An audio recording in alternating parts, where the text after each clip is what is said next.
E aí, pessoal? Vamos lá para mais uma aula de aplicações, né? E exercícios. Na verdade, os exercícios vão ser centrados em dois temas, né? Terremotos e equações de onda, né? Então, na verdade, a gente vai pensar isso aqui numa aplicação e a apresentação vai ser numa forma de exercício, né? Do conteúdo que a gente viu de ondas até agora. E em relação à equação de ondas, a gente vai fazer um exercício e nesse exercício a gente vai aí apresentar uma teoria que ainda não foi abordada. Então, vamos lá. Então, primeira coisa, temos uma situação, um problema aí, né, para enfrentar. Então, vamos lá. Em terremotos, podemos verificar a existência de pelo menos dois tipos de ondas sísmicas, as chamadas ondas primárias e ondas secundárias, as P's e as S's, né? As ondas primárias, por viajarem por velocidade mais elevada do que as das secundárias, chegam primeiro nos postos de monitoramento e por isso são denominadas dessa forma.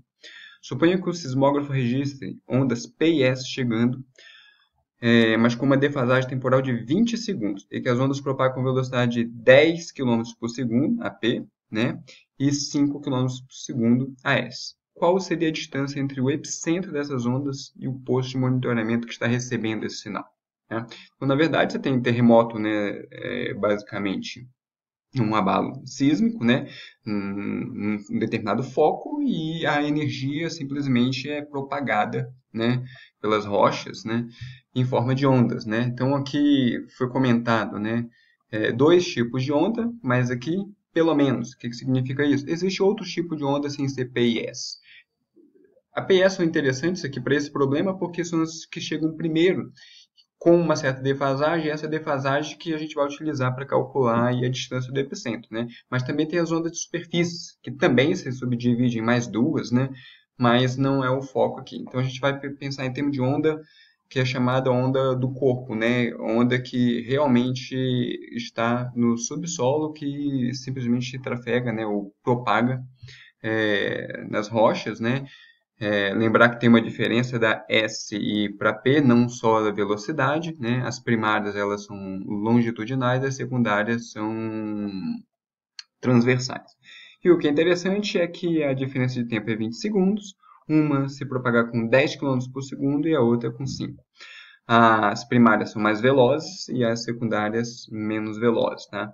Esses números aqui são hipotéticos, na verdade, dificilmente você vai ver um valor desse daqui. Em geral, as primárias vão de 330 metros por segundo até mais ou menos por volta de 5 a 6 quilômetros por segundo. Por exemplo, no granito, elas se movem bastante rápido, né? E em geral, elas não, o valor da sua velocidade não supera em muito, né? Na verdade, não chega a superar o dobro, né, da velocidade das ondas S. Tá? A velocidade das ondas S é por volta de 60% do valor das ondas P. Mas aqui, esses números aqui são apenas hipotéticos, né? Não são reais. Foram escolhidos para facilitar as continhas aqui. Então, vamos lá. Aqui a gente tem uma imagem de um sismógrafo, né, que ele está trabalhando, né? Então aqui ele já começa a representar aqui ondas com uma certa amplitude e depois você vem aqui com uma outra amplitude. E aqui a gente tem aqui um sismógrafo, né? Já na tela do computador, né? Os dados, né? A onda aí, né? É interessante notar que aqui foi na Itália em 2012. Aqui foi mais ou menos 6,5 na escala Richter ou Richter, né? É um terremoto que aconteceu, esse sismógrafo em Perugia, lá na Itália, né? Agora, interessante notar o seguinte, você tem aqui uma parcela da onda, né? Com amplitude pequena e depois uma com amplitude maior. Basicamente, o que a gente tem aqui. As ondas transversais têm amplitudes maiores, né, que são as ondas S, e as primárias têm amplitudes menores, que são as longitudinais, né? E pelo gráfico, você consegue simplesmente saber exatamente qual é a distância temporal entre elas. Então, o registro é feito no gráfico mesmo. Então, obviamente, chega primeiro, né, as ondas primárias e depois de um certo tempo começa a aparecer aqui as ondas secundárias com amplitude mais alta. Inclusive, a máxima amplitude da secundária e esse intervalo de tempo aqui são justamente os valores que a gente precisa, né, para colocar aqui na fórmula que calcula a magnitude de um terremoto, né? Então, ele depende do logaritmo, esse A aqui é essa amplitude máxima, e esse intervalo de tempo aqui, ΔT, é justamente a distância temporal, né? O intervalo temporal, né, do atraso aqui de uma em relação à outra, né? Lembrar vocês, né, que ondas longitudinais são aquelas ondas onde a gente tem uma propagação, né, uma propagação que está numa certa direção e a vibração na mesma direção, né? Então, aqui a gente tem como se fosse uma mola, né? A onda sonora também é uma onda longitudinal. E as ondas transversais, já vimos, né, lá no FET, por exemplo, a direção de vibração, né, é perpendicular de propagação. Lembrar que a propagação aqui está na horizontal e a vibração aqui também. Aqui a propagação está na horizontal, a vibração é perpendicular. É interessante notar também ondas longitudinais de amplitudes mais baixas, né? Elas têm menos poder de destruição do que as transversais, né? E as longitudinais, por ser um tipo de onda que a gente chama de onda de pressão, né? Elas fazem variar, né, o volume, né, do meio onde elas estão simplesmente se propagando, e as transversais, na verdade, deformam mesmo, né, o formato, né? Tem um poder de destruição maior. Inclusive, essas ondas longitudinais, elas, por serem onda de pressão, né, elas podem se propagar também fora das rochas. Elas podem simplesmente ganhar o ar, passar por líquidos também. As transversais não. Eu digo nos terremotos, né? Essas ondas, as ondas chamadas S, né? Muitas vezes a gente, inclusive, né, escuta, né, que alguns animais têm uma espécie de um sentido, né, que conseguem prever as ondas, o terremoto, na verdade, né? E o que está acontecendo é justamente isso, né? As ondas longitudinais, elas podem simplesmente ganhar o ar, e no ar elas simplesmente vão se propagar como um som mesmo. E como elas chegam primeiro, na verdade os animais não estão sentindo, né? Na verdade estão ouvindo, né? Não deixa de ser uma sensação, né? Estão ouvindo, né? Ouvindo as ondas primárias, obviamente, e aí depois que chega as ondas transversais, né? E depois chega as ondas de superfície, que são realmente as ondas onde o poder de destruição realmente ocorre. Então, na verdade, o que os animais fazem, né, não é prever, é escutar antes, basicamente. Inclusive, algumas, dependendo da frequência desses sons, até alguns humanos conseguem, as pessoas, né, também conseguem ouvir. Então, aqui tem mais ou menos um quadrinho, está no Wikipedia, seria interessante vocês darem uma olhada, né? Na escala Richter, naquela fórmula que a gente viu lá, aqui tem basicamente alguns valores, né? Aquele do sismógrafo que eu mostrei agora há pouco era 6,5, né? Considerado forte. Pode ser destruído em áreas habitadas num raio de até 160 quilômetros, né? Em torno do epicentro. Então, o valor da magnitude aqui, que é dado por aquela fórmula que envolve lá o logaritmo, né? Que envolve amplitude e o intervalo de tempo, essa magnitude tem a ver com o poder de destruição e de alcance também. Exemplo, excepcional, 9,9 na escala Richter, né? Devasta as ondas num raio de milhares de quilômetros em torno do epicentro. Então, existe um poder de destruição bastante longe, né, do epicentro, né? Um terremoto de magnitude 4, 4,9, considerado ligeiro, tremor notório de objetos no interior de habitações, ruídos de choque entre objetos, sismo significativo, mas com danos importantes e improváveis, né? E aí tem uma escala aí e a descrição, né? Então, vamos lá para a solução. Então, imagine o seguinte, você tem um epicentro, né?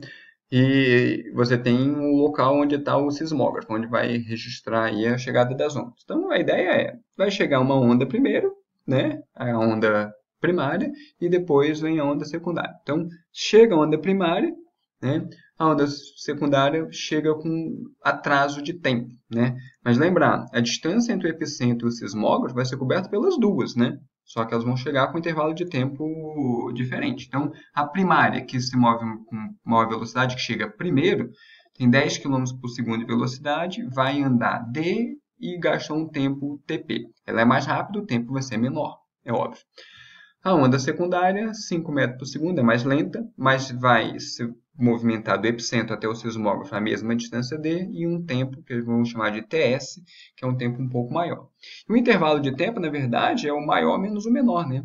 É o tempo, né, mais dilatado, né, que a secundária gasta menos da primária. E isso a gente viu que foi 20 segundos. Né? Então a gente tem os dados das velocidades e a distância temporal 20 segundos. E aí é fácil de trabalhar com isso. Né? TS menos TP é 20 segundos. E lembrar, quem é TS? TS é o tempo, né, que uma onda viajando com 5 km por segundo percorre um espaço d. Bom, velocidade é espaço sobre tempo. Portanto, o tempo vai ser o espaço sobre velocidade. Então, para a onda S, o tempo S vai ser d sobre 5. Então, d sobre 5. O quanto ela andou dividido pela sua velocidade. É o tempo dessa onda. E para a onda P, a velocidade é 10, o espaço é o mesmo, o tempo, obviamente, é menor, d sobre 10. Então, é o espaço sobre a sua velocidade. E d sobre 5 e menos d sobre 10 é igual a 20. Obviamente, é só isolar o d aqui. E a gente descobre o valor do d, que dá 200 km. Então, basicamente, é essa que é a ideia. Estamos falando aí de uma identificação da distância, né, do epicentro para o sismógrafo, dado o intervalo de tempo e dado que se conhece as velocidades das ondas, né? Por isso que é interessante nessa chegada dessas ondas em tempo distinto, é o que nos propicia justamente poder fazer esse cálculo. Né? Lembrar que a gente está falando aqui das ondas do corpo, que estão se propagando lá nas rochas. Né? A onda primária, a gente comentou, é uma onda longitudinal. Quando ela ganha o ar, ela vira uma onda sonora, a velocidade dela passa a ser 340 metros por segundo, por exemplo, na média. Né? Em locais mais densos, né, a velocidade em geral é maior. Né? Granito, 5.000 metros por segundo ou 5 km por segundo. Ok. Um outro comentário que a gente pode fazer é o seguinte. Imagine que a gente tem aqui 3 postos de monitoramento. Né?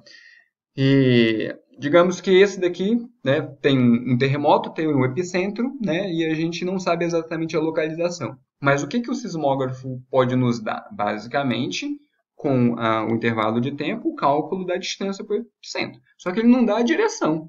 Então, esse, por exemplo, D1 seria a distância que esse sismógrafo aqui, por exemplo, né, desse posto de monitoramento, conseguiu calcular. Né? E esse outro aqui, por exemplo, calculou D2 a distância. Esse outro aqui calculou D3. Só que é o seguinte, ele calculou a distância, mas não calculou a direção. Então, a princípio, ele poderia estar... O epicentro, né, em relação a esse sismógrafo aqui, o 2, poderia estar aqui, com uma distância de D2. Ou seja, ele poderia estar em qualquer ponto dessa circunferência aqui, porque é a circunferência equidista do centro. Né? Os pontos, né, da circunferência equidistam do centro. Então, poderia estar em qualquer um aqui. E aqui é a mesma coisa, poderia estar em qualquer um. Né? 2 sismógrafos não são suficientes para saber ainda a localização do epicentro. A gente sabe a distância. Por quê? Porque esse ponto aqui, equidista D1. Esse ponto aqui, equidista D2. Então, esse ponto aqui satisfaria muito bem essa distância. Mas esse aqui também, equidista D2, esse aqui D1. Né? Então, a gente precisa de um terceiro, né, para matar aqui a charada. Ou seja, a interseção dessas 3 circunferências, né, é um ponto aqui que é exatamente o epicentro. Porque ele disse daqui para cá D3, daqui para cá D1, daqui para cá D2. Né? Então, a gente precisa... Na verdade, é uma triangulação que está se fazendo aqui. Né? Então, lembrar que o intervalo de tempo, né, e as velocidades da onda, as velocidades das ondas, elas nos dão aí condições de saber em módulo o D1, mas não a posição, a direção, né, onde ele estaria. E aí a gente precisa de estar trabalhando com 3 sismógrafos localizados em pontos distintos para poder fazer a localização do epicentro. Ok? Então, vamos lá, vamos falar agora sobre a equação da onda e vamos pensar num exercício, né? Clássico exercício de equação de onda, inclusive. Então, imagine o seguinte, eu tenho uma onda, né, que tem um formato, mas a onda é progressiva, então ela está se movimentando, ela está se propagando. Aqui tem uma onda transversal, ela se propaga, por exemplo, que é a direção de propagação, da esquerda para a direita, vibração perpendicular, e num dado tempo ela tem esse formato. É óbvio que se a onda é progressiva, num outro tempo ela vai ter um outro formato. A pergunta é como é que a gente sabe o formato? Existe uma equação para isso? Sim. E essa equação aqui não é uma equação que tem que depender, né, ou tem que envolver tanto o valor do y, a altura, por exemplo, né, de cada elemento da corda. Eu quero, por exemplo, pontuar aqui, eu quero saber qual é a altura dele e qual é a distância que a gente tem aqui na horizontal. Se a gente pensar aqui, por exemplo, no plano cartesiano. Sabendo cada um dos par coordenados, né, desse plano cartesiano, a gente sabe desenhar a corda para cada tempo, né? Então, isso aqui é uma equação de uma onda, né? E essa equação de onda simplesmente me mostra como y, né, se dá em função de x e do t. Para um tempo específico, eu tenho y em função de x, eu tenho um formato específico. Para um outro tempo, eu tenho um outro formato, obviamente, porque a onda muda, né? Então, o exercício seria o seguinte, dada a equação da onda, e aí a gente vai pensar sobre essa equação daqui a pouco, seríamos capazes de descobrir qual é a amplitude dela, comprimento de onda, período da onda e velocidade de propagação, adotando o crescimento internacional, tá? Então, comprimento medido em metro, tempo em segundo, né, e etc. Então, a ideia é o seguinte, só fazendo uma análise puramente dimensional, a gente poderia fazer alguns chutes já, mas a gente vai precisamente discutir isso aqui ainda. Vamos lá. A gente sabe que o y seria essa distância aqui, né, a altura, né, que um determinado elemento da corda tem. O máximo de altura que a gente vai ter é a própria amplitude da onda. E se a gente olhar essa equação aqui, ela lembra inclusive um pedaço, né, ou lembra um pouco aí o MHS, a equação do MHS, que quando o cosseno é máximo possível, tem o y vai ser máximo também, né? Então, muito possivelmente, quando o cosseno é máximo, ele é 1, o y é 2. Então, esse 2 aqui é o valor máximo de y. Ou seja, o que é o 2 no fundo? É a amplitude. Só por análise aqui do próprio jeito da função. E lembrar, cosseno não tem dimensão. Se o y é um comprimento, aqui tem que ser dimensão de comprimento. Tá? Então, a gente está falando justamente que esse 2 aqui representa um comprimento. Período da onda. Bom, aqui é interessante. A gente sabe que 2πf é o ômega, né?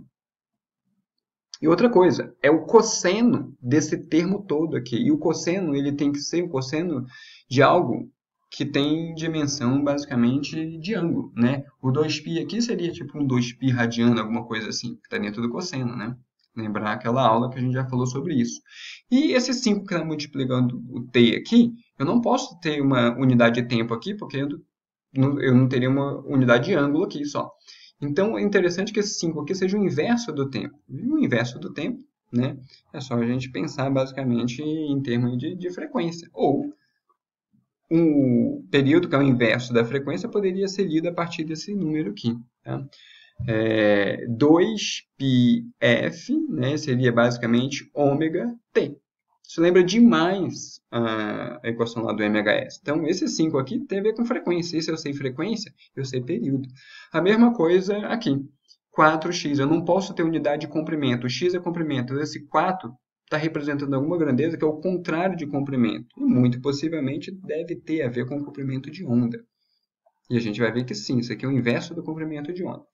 E essa aqui, esse valor aqui π sobre 2, que é um ângulo, tem a cara de uma fase inicial, lembrando de novo aí das aulas, né, sobre MHS.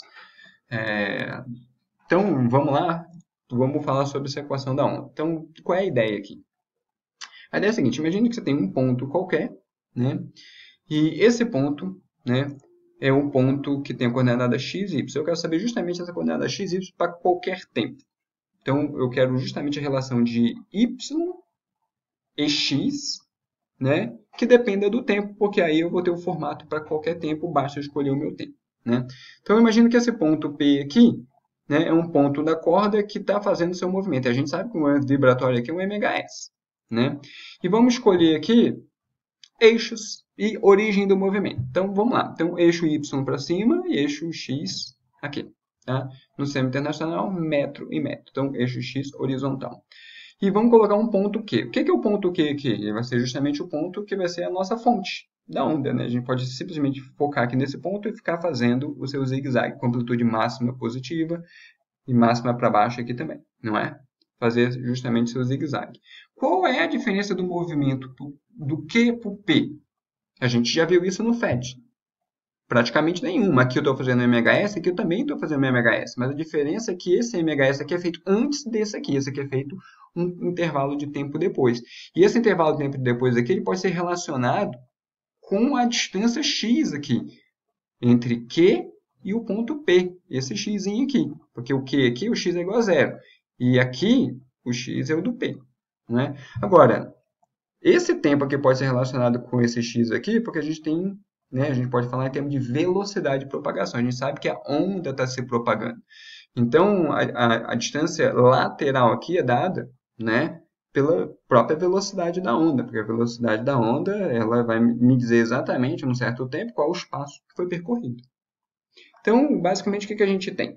O que faz o MHS? Então, eu tenho que usar a fórmula do MHS para descrever o que. Isso aqui não é uma equação de onda ainda, é a equação do MHS, e a gente já viu. O espaço do MHS, só que aqui está na vertical, mas não deixa de ser MHS, é a amplitude cosseno de ômega t mais φ0. φ0 é a sua fase inicial, depende de onde ele vai partir aqui. Legal? Esse ômega aqui é a pulsação, a velocidade, né, angular e o tempo. Então, o y é a função do tempo. Então, isso aqui é MHS, y de t, não é uma função de onda.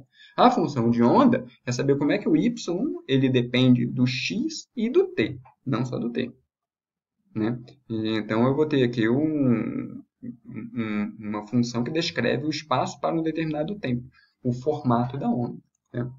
E a ideia é a seguinte, as ondas que são produzidas em Q atingem o ponto P após um certo intervalo de tempo. Então, as que são produzidas em Q atingem o ponto P num certo intervalo de tempo. Que tempo é esse aqui? Bom, se velocidade é espaço sobre tempo, igual a gente viu ali em terremoto, o intervalo de tempo é o espaço dividido pela velocidade. Ou seja, eu sei qual é o intervalo de tempo em função do espaço percorrido e da velocidade. Ou seja, eu sei o intervalo de tempo decorrido do Q para o P, dado esse x aqui e a velocidade da onda.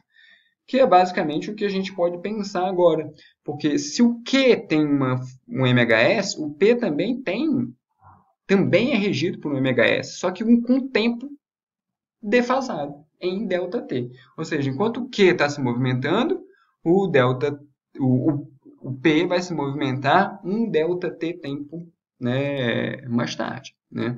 Então, depois passou 10 segundos, por exemplo, o Q se movimentou 10 segundos. O P não se movimentou esse tempo todo, porque demorou aqui um certo tempo ele começar o movimento. Diria que, sei lá, ficou 2 segundos só. Tá? Então, o tempo do Q é maior do que o tempo do P. E é a partir daí que a gente vai matar aí a equação da onda. Então, vamos lá. O y em P agora, em P, é exatamente a mesma equação do Q, só que em vez de ser T, vai ser T menos o intervalo de tempo, ou seja, descontado o tempo. Ou seja, com um atraso. Então, o que o P faz? O que o Q faz? E o Q faz tudo isso aqui com esse ΔT igual a zero, porque ela é a origem. Quando eu coloco esse ΔT aqui, eu já estou falando o que o P está fazendo. E aí, é só substituir basicamente o que a gente tem. Ômega é dado por 2π sobre t, então substituição direta aqui. Né? A gente viu que o ΔT lá pode ser calculado pelo espaço x e pela velocidade de propagação da onda, e aí agora a gente tem o que a gente quer, o y em função de x e do tempo. Aqui já é a equação da onda. Né? Lembrar que esse t aqui é o período, porque isso aqui é uma velocidade angular, então é o ângulo dividido pelo tempo. O ângulo de 2π, o tempo é um período inteiro. Né? É interessante notar que quando aqui eu tenho 2π sobre t, você vai multiplicar o x sobre v também, né? Então, eu vou ter um período vezes uma velocidade. Lembra que o período vezes velocidade pode ser dado da seguinte forma. Período 1 sobre f, velocidade v. Então, 1 sobre f vezes v. V dividido por f é o próprio lambda. Lembrar aí das primeiras aulas aí de ondas. V é lambda f, né? Então, v dividido por f é o próprio lambda. Então, o produto de t, v aqui, é lambda. Então, na verdade, quando a gente passar esse t aqui para dentro desse parênteses, tá? Aqui vai ficar t vezes v, a gente pode substituir por lambda, de tal forma que a gente tem a equação tradicional de uma onda aí, né? O y em função de x para qualquer tempo, né? Quem multiplica o tempo aqui é o 2π 1 sobre t, quem multiplica o x aqui, tendo esse 2π aqui, 1 sobre lambda. E aí a gente pode retornar o exercício, né, para responder aquelas perguntas, né? Essa aqui é a equação de onda, né? O A aqui é a amplitude, né? O tempo aqui, esse t maiúsculo é o período, esse aqui é o comprimento de onda, aqui é a distância lateral, a horizontal, e esse aqui é o tempo. Então, voltando ao exercício, a gente já tinha mais ou menos comentado por análise dimensional, né, e funcional aqui, né, que isso aqui tinha cara de amplitude, isso aqui tinha cara do inverso do período ou de frequência, e isso aqui do inverso do lambda, né, que basicamente é o que a gente precisa. Então, quando a gente pega a equação que foi dada lá no enunciado do problema, né, e compara com a equação teórica que a gente acabou de desenvolver, que é a equação da onda, lembra que isso aqui é uma equação de onda. V lambda f é uma fórmula, uma relação que a gente tem da frequência com o lambda e a velocidade. Tá? Então, essa aqui é chamada equação de onda mesmo. Qual é o valor da amplitude? Aí a gente pode fazer a identificação dos termos, né? Quem multiplicou sendo aqui? 2. E aqui? O A. Então, a amplitude é igual a 2. Então, a gente pode vir aqui e já responder tudo, só fazendo a identificação dos termos. Então, A. Quem é a amplitude no sistema internacional, né? Se aqui que está multiplicando o cosseno, eu tenho 2, quem está multiplicando A, então A é igual a 2, está aqui 2 metros de amplitude, né? Esse 5 está multiplicando o T e tem um 2π aqui. Então, olhando aqui, o formato dessa equação aqui está muito parecido com esse de baixo. 2π, 2π corresponde, o Tzinho está aqui, o Tzinho, e aqui o 5 está aqui, que é 1 sobre T. Portanto, esse 5 aqui representa 1 sobre T. Lembra que a gente falou o inverso do tempo, né? Então, 1 sobre t é igual a 5, portanto, t 0,2. Só isolar. E tendo o t, a gente tem a frequência, que é o inverso do período. Então, a frequência é 5 Hz. Né? E aí, a gente pode calcular a velocidade, né? Porque a velocidade é velocidade de propagação. A gente pulou B, né? A gente já volta para cá daqui a pouco. Não, vamos lá. A gente pulou B. Quem é o comprimento da onda? O comprimento de onda, né? Não é comprimento da onda. Comprimento de onda são coisas distintas. Vamos lá. Quem multiplica o 4 aqui? Desculpa, o x. O 4. Quem multiplica o x aqui?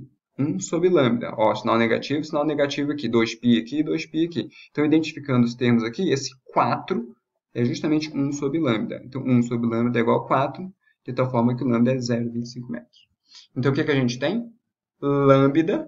Temos o período, e o inverso do período é a frequência. Tendo lambda e a frequência, a gente tem a velocidade, pois a velocidade é lambda f. Só jogar na fórmulazinha aqui, lambda vezes a frequência, que é 1 sobre o período.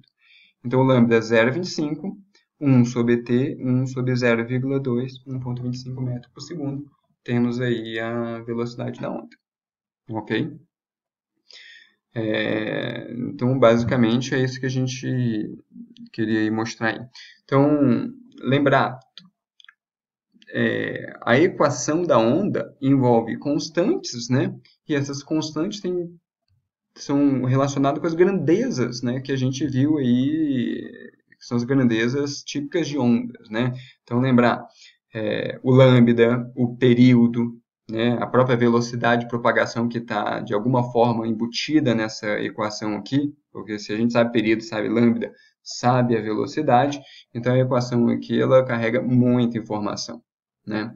No tempo igual a zero, eu posso saber o valor do y, basta saber a fase inicial, π sobre 2, só jogar os valores aqui. em tempo zero e no x igual a zero, por exemplo, lá na origem. Eu sei exatamente o que está acontecendo ali, porque ali é um MHz, né? Então, a gente finaliza aí essa parte, tá? E só lembrar que no problema terremoto, né, na escala Richter lá, a amplitude é dada em centímetros, né? E o tempo em segundo, tá? Para utilizar a fórmula para magnitude, né? O problema a gente fez no sistema internacional, nem foi, né? Foi em quilômetros, né? Mas isso não tem problema algum, tá? Mas para calcular a magnitude tem que tomar cuidado com as unidades também.